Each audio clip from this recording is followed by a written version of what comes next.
Oh, hi folks. You're welcome to another discussion on Masego Empire. Today we actually going to talk about some of the challenges that can prevent you from starting your program on the due date or on the start date for which you have been admitted. You're welcome once again. Freddie, how are you doing? Yeah, I'm fine, and you, bro? Charlie, I'm good. Only your glass, oh, it looks good on you. uh, it, So, it's so today we want to we want to talk about what are some of the possible reasons for which we can delay the start uh, date of our undergraduate, graduate, or postgraduate programs. Set the ball rolling. okay. Thank you to our cherished viewers and listeners. It's been a privilege spending time with you all these moments. Uh, Before then, even when we say deferral, what do we mean? Yeah, is it sometimes you may prepare in advance or late when you plan of doing something.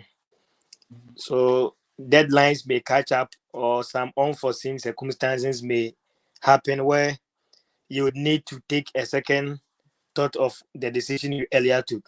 So when we come to academic decisions, you defer a course or a program when there is an unfortunate or an unforeseen circumstance where you would not be able to meet a certain deadline. So there, it will therefore lead to you rescheduling your start date to another a future date where it's applicable, because sometimes the date you may be willing to reschedule your uh, the academic session may not be on a regulated time. Whenever you are doing anything like that, you just check when it's possible. It's not just you feel like coming up with any date that is no, because you may even think that you are taking a deferral from September to January, but the particular course you are doing, you cannot defer to January unless the next fall intake. So you take all those into consideration. So to explain something about deferral, that is the little I can say. If we move ahead, I'll keep explaining things. Okay. So I think I do not have much to say about that. What I'll say is that the deferral is just like to delay the start of your program or the start of your course you have been offered, because they need to give you admission to start your program on a particular intake. That particular intake could be winter, could be summer, could be fall. So the particular intake for which you have been offered admission, there are certain circumstances that in one way or the other will prevent you from starting the program. So if things happen that way, the option that is available to you is to what? Is to defer the program to a future intake. That future intake is maybe based on the approval of the school for which you'll be allowed to, for which they have to accept or they reject. So that acceptance or rejection is what we want to talk about. Now, Frederick had earlier on stated that based on certain circumstances. Freddie, can we talk about some of these circumstances that can lead to the deferrals of admission? Well, I would like to Let's tackle. let's let's center our first discussion on people who are outside of Canada. Okay. Let's center the discussion to that. So, what are some of the circumstances that can lead to deferrals of admission? Okay, I would like to talk about two major factors. Okay, The first one is delays in study permit approvals okay, or decision, because then it can be refused or approved. So decisions, yeah. okay, Sometimes it is not our fault to wait until there is a decision on our study permit application. Okay. Sometimes people may get it as early as within a month. Some people a little after a month, but others Okay. takes like 2 to 3 months. It depends Okay. on the quantum of application one may be working on. Okay. So sometimes we may be having, like myself, my study permit was approved in August 23rd, where my studies was to start in September 6th. So if not that, I knew I was going to be approved, so I had to prepare earlier. I may, if I was waiting for the decision to be made before I prepare, it would be a few weeks to 6th of September where my class starts, even paying school fees and registering for courses, all those stuffs were things to consider. So because I knew definitely I was going to be approved, I just did all those things in advance. So when the approval came, I just bought my ticket and I left. So Okay. sometimes these things may affect our chances of not continue the studies that particular session that we wanted to. So, and sometimes we delay in putting in our applications, because if we had put in our application earlier, and even it takes 3 months, you will still meet the fall intake, or 3 months back, whatever intake that you were going to study, you would meet. But we wait on certain things. Even by now, when people have to put documents together, they find it so much difficult to put all documents together to apply for their study permits. So all these things cause delays. So by the time that your decision comes, you would see that even some of the people, their intake had already begun. And it's not easy to come to school when people had already started learning. So you may be compelled to defer to a future date. Also, decisions on the study permit. You've prepared, you've done everything, but when the decision comes and you are being refused the visa, definitely you cannot travel to your destination to study. So it will be bound on you to defer your course. Yeah, so these are the two things I want to talk about: Okay. refusal of study permits and the amount of time we give ourselves to do our applications. Therefore, decisions coming late. Yeah. Okay. I think it's good to let our viewers know that we are just sharing our personal opinions on this topic. We are not licensed immigration consultants or lawyers in Canada. We are only sharing our personal experiences. Now, based on what you have said, it's also good to know that there are certain maybe personal decisions that can also prevent us from starting our program. Maybe as we have already indicated, it could be you are having some family issues, your mom, your dad, your child, or whatsoever, there is a peculiar issue with him or her, or you, at least in the principal applicant, you are even sick, or when you have had admission or your visa, there are certain things that happens that you just need more time to be able to put in, or to be able to put a lot of resources together to maybe relocate or to submit the visa application. So these are some of the things that can actually delay the start date of your school. Now, Frederick, do we have certain steps or policies that we need to have at the back of our minds if we want to defer our programs? Yeah. Yeah. You'd have to follow some procedures because you apply to an institution. Okay. And if there is any reason for a deferral, Mm, you should to defer. So even if you would like to do a reapplication, you would mm, need that deferral acceptance letter and the new offer letter issued to you by the institution before you okay. can do the reapplication. So after you put in a deferral, you have to put in a deferral letter before the school will review it and accept, before Mm, they can be able to also issue you another acceptance letter for whatever future date you would like to apply to. So mm, you'd have to go through those procedures with the institutions that you are going to study. Yeah. Mm. Okay.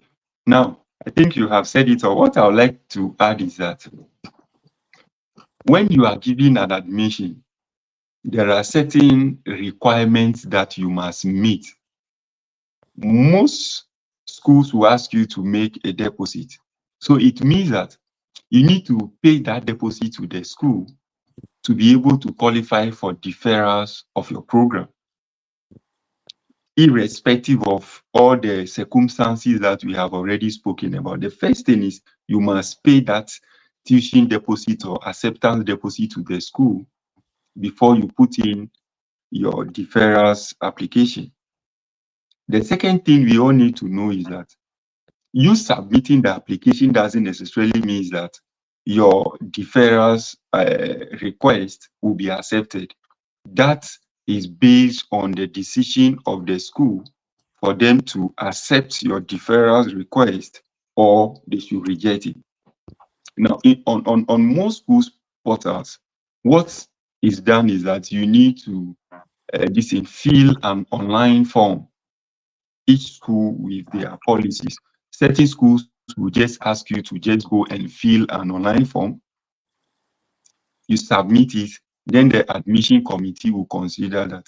But in other schools, you need to write a letter to the school explaining the reason for which you want them to defer your program before that will also be considered. So these are certain things that I would like to add to what Frederick had already spoken about. Frederick, something else? Yeah, I think that's the best we can give them. Okay. Is there any possibility that you can put in a request for your admission to be deferred and the school refuse? Yeah, there's that possibility because everything that is a request could either be refused or approved or accepted. So Mm, you need a deferral. mm, And why do you need? There should be a reason. It is not okay, that even when you go to some institutions, they will lay down some issues or concerns that may lead you to defer a course. okay, Yeah, so there is even in our country, Ghana, when you want to defer, they will ask you the reason for deferral. okay, So if you are not able to give any tangible reason, that means it is your own personal decision to defer. So for okay. that, the school cannot guarantee that even the date that you are saying you want to defer, you would Mm, return. mm, Because the okay, deferral does not mean you are quitting school forever. It okay. means there is a circumstance that is preventing you from continuing studying. So after Mm, a period of time, you are going to sort yourself out and come back. okay, So you should give tangible reason. Otherwise, it may be accepted or rejected since it's a request. okay. Now, let me also add that, especially for people who want to study for graduate or postgraduate programs, deferrals at this stage is mostly complicated. Complicated in the sense that most programs for graduate programs start in fall, that is September of that particular year. So if the school is accepting you for fall 2024, it means that they want you to start the school by September this year. If you want to defer, it means you can only defer to fall 2025. And most schools do not accept this type of deferrals.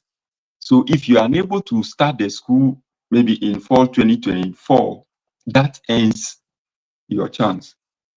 They will not be able to defer for you. If you want to defer, it means that you need to put in a new application and they will consider your application, consider your documents, all those things that you put on paper as a new applicant. However, there are certain schools that will also ask you that after you have paid your tuition deposit, and it means you have met all the conditions of the school and you want to defer. If you deferred, but you are unable to maybe start the school as requested, it means your tuition deposit will also be for you.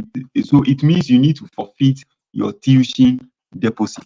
So based on what you have said, I think deferrals when it comes to graduate and postgraduate programs seems to be a bit challenging because of the intake for which most of these applicants are considered.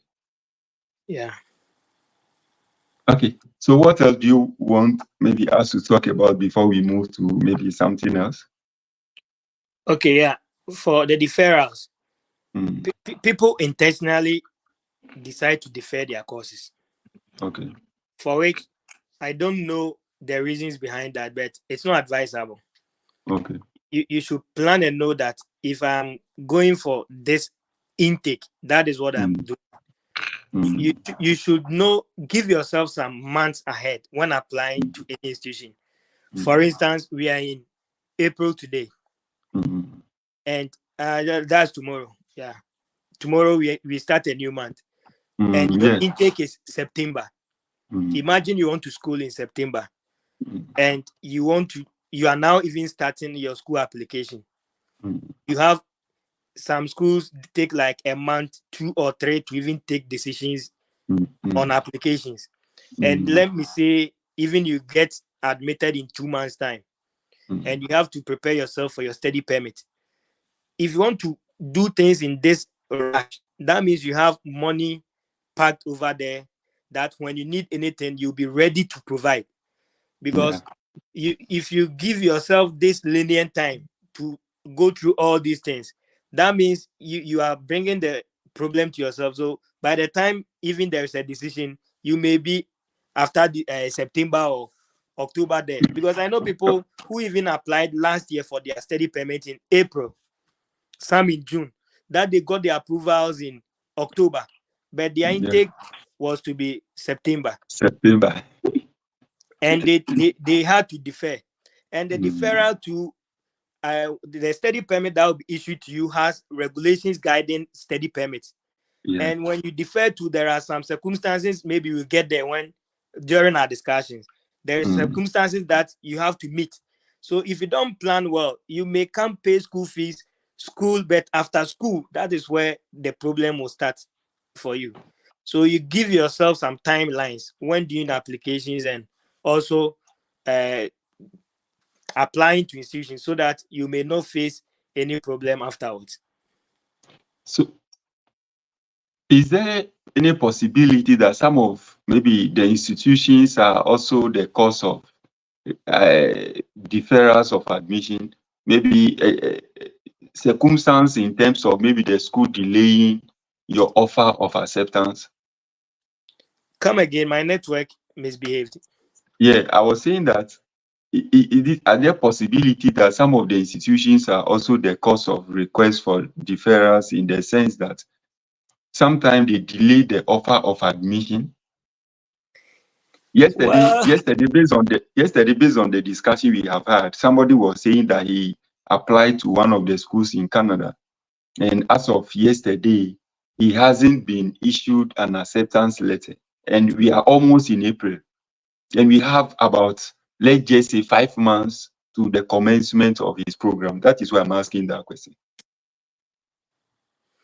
okay, you see, we cannot blame them so much, Okay. because they receive quantum of applications. Okay. And as yesterday we were discussing, you should make your application unique Okay. and simple, concise as well. So if you do anything complicated that they attend to, and you see that this is so complicated, you let me look at another person, I'll come back. Let me look at another person, I'll come back. Is Mm, anytime your application will be postponed, then other people will be served ahead of you. okay. And you give yourself enough time, because we are in April now. We are Yeah. looking at September intake. You've Mm, not applied. You wait until maybe like May, even if there's a possibility that there's a school accepting application. Why do you think that the schools give deadlines to their applications? mm, That means they need enough time to do certain yeah. things. So Mm, sometimes we may think that we've applied, that's all. No, applications goes through series of processes. Even in some schools, there are a number of committees that will sit on your application before a decision will be made. So if you do not present a simple application or anything that will entice them to work on, you wait until till you will not hear any response. By the time you even request for information from them, you see that they will tell you they took a decision and you were even not admitted. So sometimes the schools, it's not that the schools delay in giving offer letters, because bear with me that people also receive their offers. So why didn't you receive yours? The schools do their best to work on every application they receive, but the applications we submit sometimes cause their own delays. Though the schools may do certain things which may cause delays, but if you apply within the time frame that the school needs, definitely they should respond to you before the deadline, or before you there is a not enough time to apply for your study permit or that. Yeah. Okay. Okay. Thank you so much. Thank you, my boss. Now, let's talk about the possibility that somebody is in Canada. Either the person has arrived today and the start date for his school is in April, and the person doesn't want to start the school based on his or her peculiar reasons, or somebody is in Canada and the person is supposed to start school in September, but the person doesn't want to start the school in September. What are some of the things that the person needs to consider? Well, me myself, what I have been advocating is that people try as much as possible to school in Canada, because after school there are so many benefits. Okay. But there are some people who are brainwashed before entering Canada. Okay. I don't know who advised them. Like yesterday, we were saying that people even are in Ghana, they're telling people what is happening in Canada, but they have not been here before. Yeah. You see, when you go to before, I'm not to destroy or under repute anybody's business, but there are some people posting as agents. When you go to them to help you, maybe they have a way or two to do applications for people. Because there is money involved, they will not tell you the realities. So they will just tell you, oh, even when you get there, you can defer and work. Then after some time, you go to school, which is common. People have been saying this to people. But for the purposes of the education we are having here, I will tell you that that is the worst mistake you decide to do. Okay. If you are not ready to school, you wait until you are ready. Because when you enter, there are rules governing deferring of courses. When you are outside Ghana, outside Canada, and you are in Ghana, there is no problem. You can defer and stay in your house, no problem. But immediately you come here and you are on study permit, what you have to know is that there are conditions attached to your study permit, the positive ones and the negative ones. The positives are that when you are able to school in a DLI, which gives PGWP, after school you'll be given a work permit. And this work permit will be able to help you ascertain your PR, because when you work after 8 months onwards, you can even apply for your PR if you deem fit to apply. But if you do not school and you think that, oh, when I get to Canada, I'll defer and work, there's a condition attached to the study permit that if you have not started schooling, you have no right to work. Okay. That means that your study permit is not a work permit. But when you are schooling, it gives you an edge to work a limited time, for which now, 30th April, it will be reviewed. For now, we can work as many hours we want, but it will be reviewed on the 30th of April. So if you decide, and there is a condition attached also to the permit that if you defer a course, you have up to 150 days to enter a school or to school. And if you are changing the school, even the school that you came with, you should inform them so that you change your DLI. That is the designated learning institution number of the school that you brought. You should change to the new school that you are going. So it is not just that how people have been telling you that when you enter, you can just defer and move on. No. When you come and you defer, and your deferral should also have, excuse my language, should have sense. There should be a genuine condition, like you entered in Canada around 20th of September. Oh, these people. Hold on. What happened? Okay.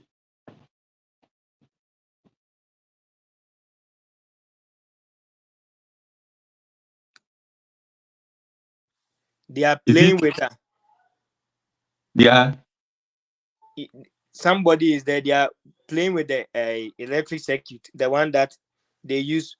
I don't know. The electricians know the main switch, the fuse one. Yeah. They They are playing. just They are playing with it. they want to choose something, but they choose the wrong one. Then it switch my Oh. light. Oh. Okay. Okay. Okay. They are actually Okay. working. I thought Doomsaw has hit Canada. Have you heard some before? Even my sockets will be working, but the lights will go off. The light is Yeah, it's because of the what they were doing on the yeah. switch. That's why. Okay, Okay. so as I was saying, Mm. you don't have to intentionally defer. There should be a Okay. reason. Even when you visit the Canadian website, they will Mm. even give you conditions. They will even Mm. tell you that even it should be reasonable that maybe there is a death of a family member.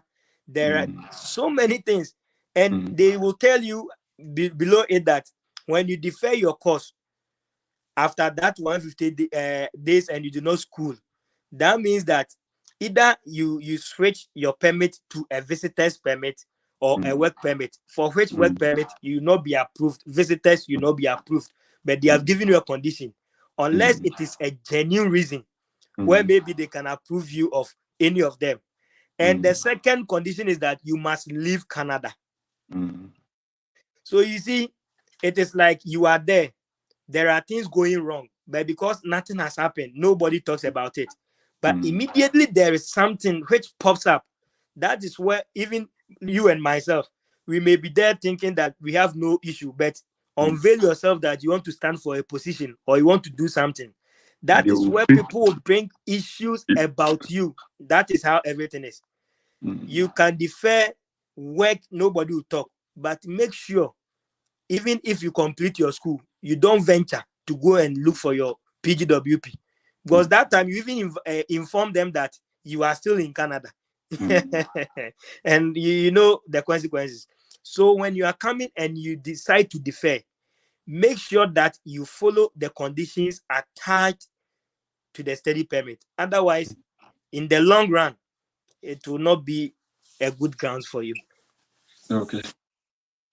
I like what you have said, but what I would like to add is that people must know that you can only work in Canada as a student if you start your program. Once you have started schooling, the conditions of the permit allows you to also start working. If you defer your program today, you must also stop working today. Now, don't think that if you defer your program today, you can continue working and it will not affect you. The Canadian system is actually backed with data. The system is backed with, or the system is connected to each other.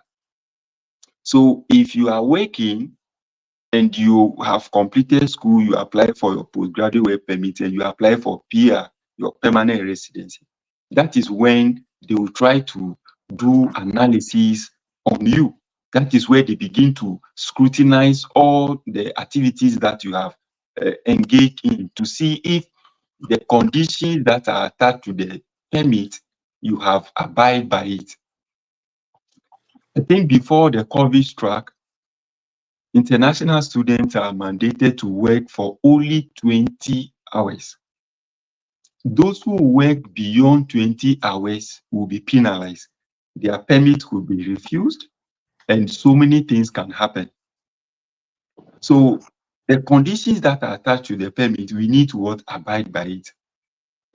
Frederick was talking about the various options that are available to those who want to apply for a deferral. Number one, he spoke about the fact that if you defer today, you are supposed to continue schooling one, the next semester, the next available semester, you need to continue with your studies, or you need to start studies within 150 days.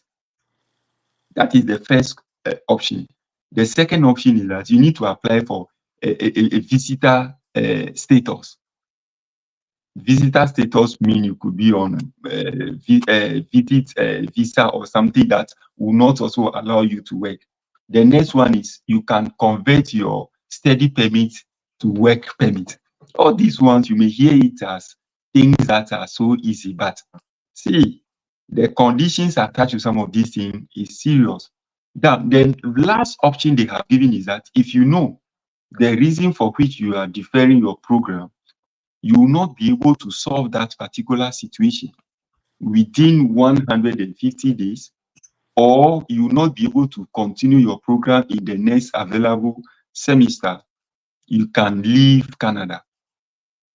You need to leave Canada. These are the options that are available. So we need to weigh the pros and cons of deferrals before we even submit our request. It's actually very, very important. It's very important. Once you didn't enroll, you didn't go back to school the next available semester, or within 150 days, you didn't go to school, and all the other options I have spoken about, you didn't request for any of the options, it means that you'll be out of status. Yeah. Once you are out of status, it means that you are now living in Canada illegally. And so many things can happen. They can request for your deportation. You see, there are so many things that will happen to you. Freddie, somebody is asking a question. Can you explain the working hours well? Is it 20 hours on campus and 20 hours off campus? George Mallet is asking that question. Freddie, what do you think? Okay. I wanted to. Okay. It's initially it was 20 hours per week off campus. Mm. On campus, you can work, but off campus, you can work only 20 hours. But I think in December or January, there was a review which students were allowed to work more than 20 hours, but no specific hours were determined that 40 or 50, but they just said can work more than 20 hours, which will be reviewed 30th of April. So as at now, students are able to work more than 20 hours. But the That is hours students who were in Canada, those who have submitted the application before that November date, 20, yeah, 24th, 2023. yeah, before that date, Yeah. yeah. So that hours that students were able to work were only 20 hours per week. That is not on campus, off campus, only 20 hours off campus within the week. So this, you can even do 22 hours, but you think it's normal, 22, just 2 hours. When you are going to apply for a PGWP after school, they will tell you you didn't come to school, you came to work. Yeah. Because you've worked more than the hours that you were entitled to. So you've already worked. Why do you want a work permit? And you'll be refused. So it's 20 hours. But now, And Frederick, I also think that the way the schooling system seems to be flexible in Africa, we need to at least let our followers, our friends, and family know that the situation is different here. yeah, People who are attending school in colleges, some people even go to school almost every day. So sometimes that 20 hours, you may not even have time to do all the 20 hours in a week, even those who are in universities. So sometimes, a lot of us have the perception that because it's 20 hours, you have enough time to even do more than that. I think when we are talking about some of the realities on the ground, we'll go deep into these 20 hours sort of thing. But I think we need to let's go back to the deferral thing that you were talking about. What else do you want to add in that regard? Yeah, my major concern is about the information people give to Mm, uh, our people, our own people before they come. okay, So people are coming. You see, recently I was mm, contacted by one lady through my wife. okay,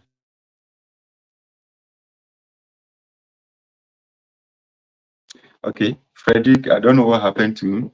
So I think we need to be very careful with these deferrals, especially if you are in Canada. If being in Canada, the situation can be really, really challenging.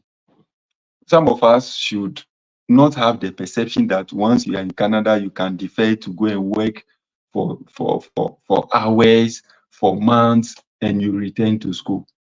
For international students, the laws are very strict in terms of deferrals of program. So if you are somebody who knows that if you defer, maybe you have already enrolled, you spent the first or the second a year or two in school, and you want to defer as a way of taking break.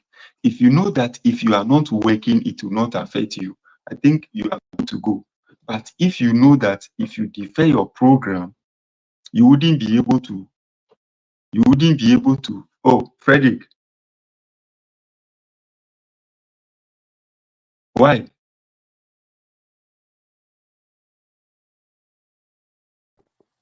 What happened? Someone called and all I saw was I'm off or something like that. Oh, But you okay, can see okay. me now, right? Yeah, I can Okay. see you. So I people was should. saying, okay, Mm, okay, you so I was saying that people should have it at the back of their minds that if they defer, they are not allowed to work. And if you know that if you defer and you can't stay, you'll not be able to pay your living expenses and all those things whilst you are not in school, then we need to have a second thought before we actually defer our programs. Because all the schools give update to IRCC at the end of every semester. They give reports to them based on students who have enrolled, students who have completed their program, and the students who are actually continuing their programs. Because if permits are given to you, they want you to always be enrolled in school, unless, of course, there are uh, mandated breaks. And your permit should also be progressive. You should be studying in a way of completing your programs. So don't just defer because you want to have enough time to do a lot of work or you want enough time to do other stuffs. It will affect you at the end of the day. Yeah, Frederick. yeah, my brother. Since we are educating people through this platform, we have Mm, to advise them on this thing. You mm, see, sometimes it's not about the students. mm, They have no idea what's going on here. mm, They believe that people who are helping them get their study permits are people who know better. mm, So these people, the information they give them is mm, what they rely on. mm, So they will just tell you, oh, when you get here, you can defer and work. Then mm, you gather money to school the next semester. Let me mm, even tell you, I don't know what kind of money work that you'll be doing here as a student, that you'll be earning that much, that you'll be able to pay for your 13,000, 18,000 school fees. For even if you are to study in a university, it's even different. You pay mm, like 24,000, 26,000 a year. Where are you going to get that money from? So when people tell you that come and work to pay your fees and stuff, in some circumstances, maybe you may be lucky to get. But imagine now that the hours may be scrapped down and you get even like 20 or 30 hours a week. And imagine you immediately got work when you entered Canada and you started earning from 1st January to even 31st December. Calculate the 52 weeks and multiply by even the number. Don't take rent, everything from. Then look at the amount of money you get, and imagine if you are taking rent, your presto, your bus pass, the food you eat, you take everything from, and see the remainder for your school fees. So don't let people deceive you that way. If you have the strength to pay your fees, even some even pay fees, the 5,000 teaching deposit, and they come here and will not school. I wonder why you even spend 5,000 to pay part of your school fees and come and will not school. That is not good. You waste that money because it's not refundable. You waste that money. In the end, you are even going astray the rules and regulations here, which you are not even guaranteed your future stay. I know most people coming here are coming because of the flexible immigration policy in Canada. But since the policy is flexible for you to stay or go back, being your own choice, that same thing may be guided by rules and regulations, which if you mistakenly even omit one, you may find yourself wanting. So prepare yourself well, make a lot of researches, and not everything you hear on social media or hear from people are things that you should go by. Since you are coming to school in an advanced country, I presume you are someone who can make research on your own. So don't always rely on information people tell you. You should also research yourself. You just type in whatever you want to know in Google, and Google will tell you what to do. It will show you everything. So sometimes you don't have to always listen to what people are saying. Personally, you also have to know things by yourself so that when you are taking decisions, you know what is best for you. Thank you. So, are you suggesting that most people defer their programs whilst in Canada as a result of what their agents told them was in Ghana? Is that what you mean, or in Africa? Yeah, from my experience, yes. From my experience, yes. Because someone who was coming to Canada who had already bought the ticket even told me that the agent said when he get to the airport, I should raise the hand and seek asylum. And I said, on what permit are you coming? He said, studies. Have you paid your fees? I paid the teaching deposit. And I said, you got that money to pay for teaching deposit and you are coming to claim like asylum that you don't have any place to survive except here and you cannot go back to your home country. He said, why? Is that what that means? And I said, but the person who told you to raise your hand didn't tell you that seeking asylum means that you are running away from where you are. You are under threat. He said, no. He said that I'll be giving work permit. I said, you come and meet them here. You see, they don't even explain the things they want them to do to. So they will get here and get frustrated. Later on, when they get to know the information, then they will regret about the decision that they took. They have taken. Yeah. So, like I said, you should research more. And if you get like $5,000 to pay as a deposit, even if you have that money. I have some seed here. Or you are invited. Thank you.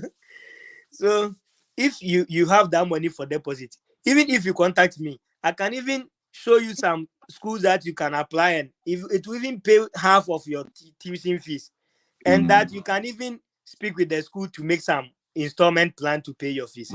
Why would you waste this money and come and you know school and you'll be looking at other options? If you know you come and you know school, wait, prepare yourself well, because there's nothing worth traveling on a purpose and coming to do otherwise. People may get, you see, there is a saying that not every grass patch is a pitch. Not what someone does that helps the person that you will do to also benefit. So maybe Exactly. someone might have done it and has gone scot-free, doesn't mean you do and survive. So you don't look at somebody's shoes and dance as well. So yeah, that's a thing I'll add up. Do you think that our agents in Africa, they are actually charging these potential students so much? So they use the working avenue as a way of encouraging them that when they come, they can make times 10, times 20 of that. So they shouldn't worry. All they need is to just land in Canada. Can that be the cause My of brother, some of these my brother, exactly, unnecessary deferrals. my brother, exactly so, exactly so. People change exorbitant prices. Like they charge like 80,000 cities, ninety Wow. thousand cities for steady permits. People have money in Ghana like that. But you have this money, why would you travel? And even if you are traveling, why should you travel? You see, the person who was charged 80,000 Ghana cities to travel here. The sad thing is that the person was only given a 1 year visa because they applied to a college. Mm, And the 1 year visa is expiring. Whilst you also told the person that when you can defer and work.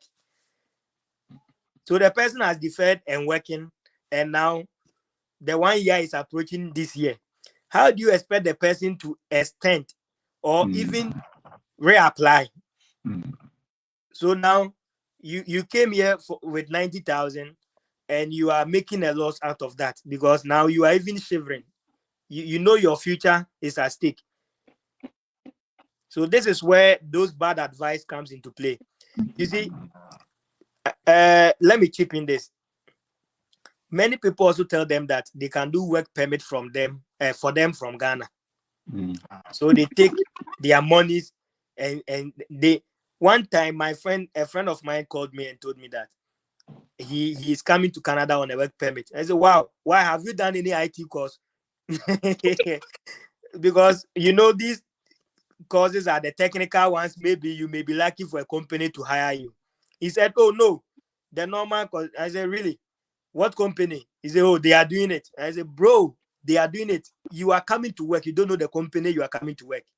And I said, okay, have you gone for biometrics? He said, no. They said they'll send me. Then I said, immediately they send you your biometrics letter, sent to me to check something. To my surprise, and even it's not to my surprise because I knew it was fraud. When they sent him the biometrics letter, you know, work permit starts with W as the application number. Mm, mm. It was a visitor's permit that Ah, they were doing for him. And I told him that visitors visa. this, yeah. And I told him that ask them that if it's a work permit, why does the application number start with V? He asked them, they said, oh, when they get to Canada, then they change. I said, bro, you already Oh, did them. So they just did a visitor. Even the approval has not yet come. But if you are coming as a visitor, what are you coming to do now? mm, mm. Yeah. And So you see what you are saying. I think a lot of people are still in the dark about what studying in Canada truly means. yeah, And some of these agents are just taking advantage of our people to make a lot of money. People do not know anything about what it takes to travel overseas to study or to work. So some of these agents tell them nice, sweet things. And once they hear, you know how people, once they hear some of these things, even if you are telling them the reality, they won't even accept it. yeah, See, nobody can give you a study permit, work permit in Ghana, in Nigeria, wherever. Those things are given to you at the port of entry. The first airport you land in Canada, that is where those things will be given to you. We'll be making videos on some of those things in the coming days. So yeah, let nobody fool you. Let nobody tells you that you come to Canada, defer your program, and go and work, make money, and continue. See, those things will land you in trouble. You have made the point. See, I think people should look out for our next video on asylum because you have made the point that some of the agents are telling them that when they get to the airport, they should raise their hand and tell them that they want to seek asylum. See, those things are, see, the situation or the condition of some of these things are becoming crazy these days. See, it's so painful to pay a lot of money. It's so painful to put in an application for the application to be approved for you to come to Canada and be deported. It's painful, especially if you are coming from a type of family I'm coming from. Your family is as poor as mine. You don't have money. You don't have a helper. And God has given you this opportunity to come and better your life and help your family back home. And you mess yourself up and be deported.